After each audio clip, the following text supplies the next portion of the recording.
If you've ever worried about your money getting frozen, whether it's from a bank, government, or other third-party entities, you're not alone, and it's more common than you might think, especially in today's uncertain financial landscape.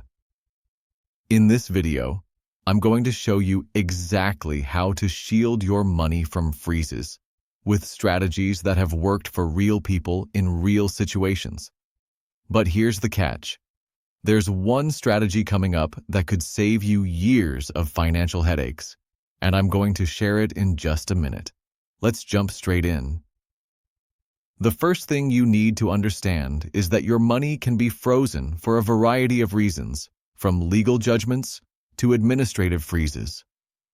Maybe your account gets linked to someone else's bad business dealings, or maybe there's a dispute over funds that you didn't even know about. Whatever the reason, one of the best defenses you have is diversifying where and how you hold your money. For example, putting all your assets in one bank or even one type of asset, like cash, is a huge risk. What happens if that bank gets frozen or is investigated? Well, you can't access your funds, but if you spread your assets into multiple banks, different accounts, or even physical assets like gold or real estate, you reduce the chance of a total freeze. But here's a key insight. You don't want to put all your cash in a safe deposit box either. Now, if you've ever wondered why so many people turn to precious metals in these situations, it's not just because they're old-school investments. Gold and silver especially have stood the test of time because they aren't subject to the same freezes or controls that bank accounts can be.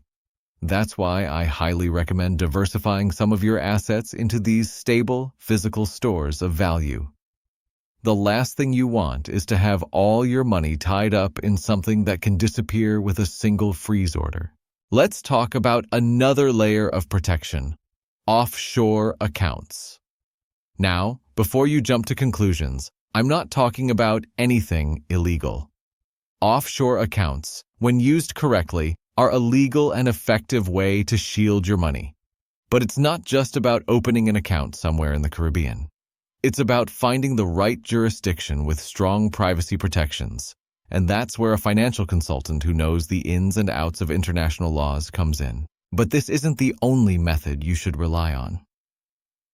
I did some deep research and found that many people overlook the power of using cryptocurrencies as part of their strategy.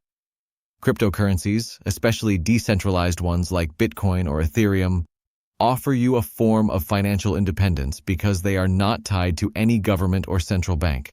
Just make sure you store them in a secure wallet, not on an exchange.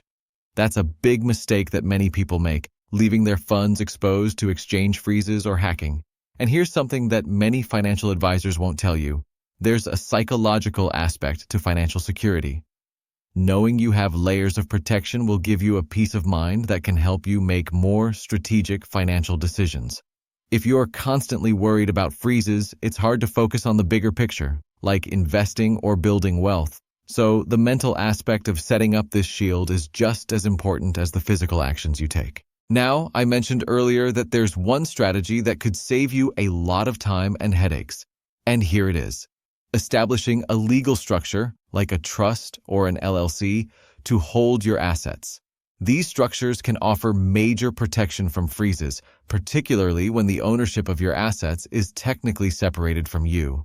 If you set things up correctly, assets in the trust or LLC are not subject to the same freezes that would apply to personal accounts. Before you leave, make sure to hit that subscribe button if you found this information valuable. If you want more tips on how to protect your wealth, this is the kind of content I'm always making, so stay tuned for more. And remember, your money is your responsibility. Take control of it before it's too late.